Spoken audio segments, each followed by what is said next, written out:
দেখা দিলে তুমি আমার মনের আশায়, ভালোবাসা সত্যি হলো।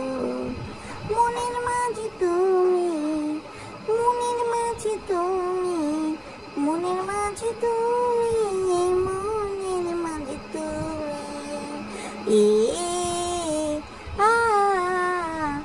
আসসালামু আলাইকুম দর্শক, সবাই কেমন আছেন? চলে আসলাম আবারও অনেকদিন পর একটা নতুন ভিডিও নিয়ে।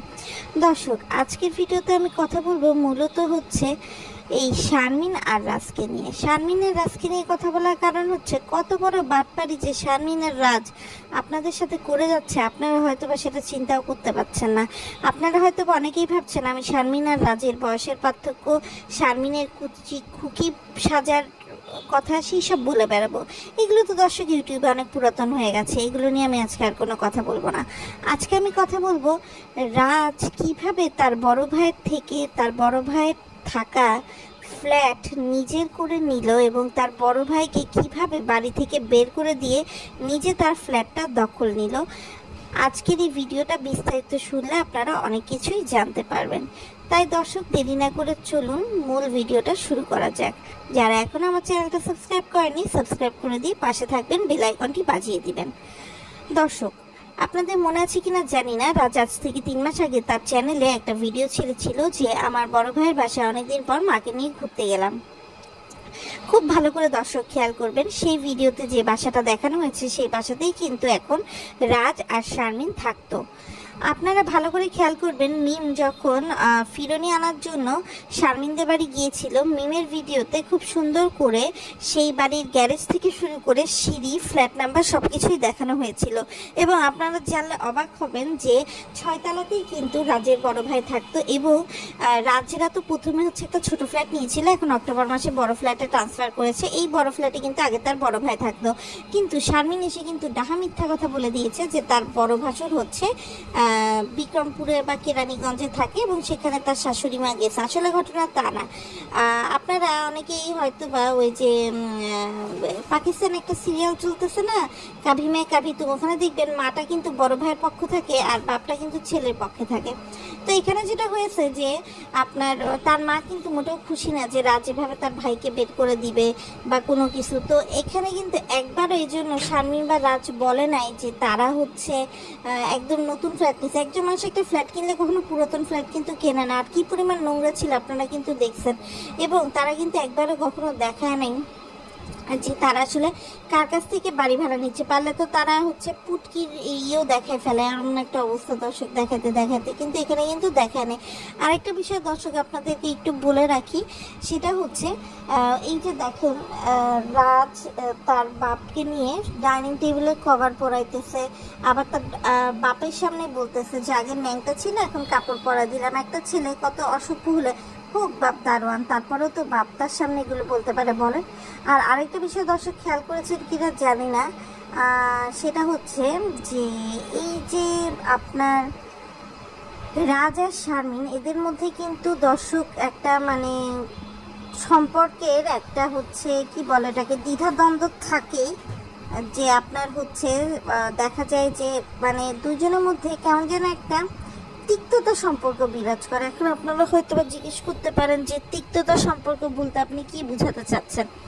তিক্ততা সম্পর্ক বলতে দর্শক আমি এটা বোঝাতে চাচ্ছি যে দেখেন মানে কেমন যেন একটা কম্পিটিশন ভাব। এই যে বিয়ের দিনে রাতে তাকে হচ্ছে আপনার নূপুর দিছে, তো শারমিন বলতেছে আপনি আমার পায়ে সিকল পরাতে চান, তো আমি আপনার হাতে বেরি পরাতে চাই বলে সে আমার ব্রেসলেট নিয়ে আসছে।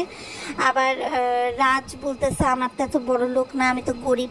আবার দেখা গেছে যে এক একজন এক একটা পছন্দের জিনিস আনতেছে। আবার কাকরোলকে আমাদের শারমিন আপা বলছে ককরোল, মানে উনি তো একদম সদ্য ব্রিটিশ থেকে আসছে, মানে ব্রিটেন থেকে আসছে, বলতেছে ককরোল আমরা খাই না। তোরা ককরোল খাবি কেন রে? তোরা তো ওইসব বৈত্যানি শাক মাখ খাস, আর ভাব দেখা যাচ্ছে গরুর মাংস আর ইলিশ মাছ ছাড়া তোদের চলে না। কিন্তু ব্যাপারটা তো আসলে তা না। আরেকটা বিষয় কি দর্শক জানেন? আরেকটা বিষয় হচ্ছে আপনার এই যে শারমিন আর রাজ এরা যেভাবে আসলে দেখায় মানে প্রিটেন্ড করে বা পোট্রে করতে চায়, সেটা হচ্ছে যে একদম নতুন নতুন বিয়ের পরে থাকে না কাপড়রা, যে মানে একটু নিব্বা নিব্বি প্রেমের মতো অনেকটা। আসলে কিন্তু এরকম নিব্বা নিব্বি প্রেমের সম্পর্ক থাকে কিন্তু আসলে সত্যিকার অর্থে এখন তাদের এই বয়সে এসে আর পসিবল না। বলেন এখন কি তাদের এই নিব্বা নিব্বি প্রেমের সম্পর্কে মানে সম্ভব না। আর এদিকে দর্শক একটা বিষয় খেয়াল করছেন, বিষয়টা হচ্ছে এই যে আপনার তিশাকে নিয়ে বাপ্পি কি নাটকটা করলো, ইসিজি রুমে নিতে হলো। আমি ভাবলাম তিশা কি হয়ে গেল, পরে দেখলাম কিছুই না। আবার এদিকে মাসুদ রক্ত দিচ্ছে, ইসিজি রুমে ইসিজি করছে, কালকে অপারেশন বলে কাঁদছে। আবার মিমদের মতো আপনার জুম করে হচ্ছে চোখের পানি দেখাচ্ছে, সেখানে সাদিয়া বসে আবার বলতেছে তুই ভয় পাচ্ছিস না তো। আবার দর্শক নাটক কত দেখবেন, নাটক তো শেষ নাই। আবার এই যে তাবিয়াকে টাক করে দিছে, মানে তাবিয়ার ছোট বাচ্চা কষ্ট পাওয়ার কথা, তাবিয়া কষ্ট পাচ্ছে না, কিন্তু আমাদের তিশা বুড়ি হচ্ছে কষ্ট পাচ্ছে। তিশা বুড়ি এমন একটা ভাব দেখাচ্ছে যে তার অন্তর ফেটে যাচ্ছে, এরকম একটা পর্যায়ে। আবার দর্শক এটা খেয়াল করছেন যে এই যে তানজিলা আর তানজিলার স্বামী সাকিব, তারা হচ্ছে দোকানটা কিন্তু কিনে নিছে, কিন্তু দর্শকদের সামনে দেখাতে চায় না যে তারা দোকানটা কিনে নিছে।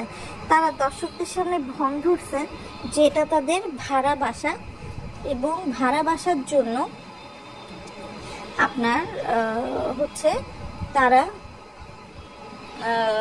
ভাড়ার দোকানের জন্য তারা হচ্ছে ভাড়া দিতে গেছে। ঠিক আছে, মানে কি একটা অবস্থা।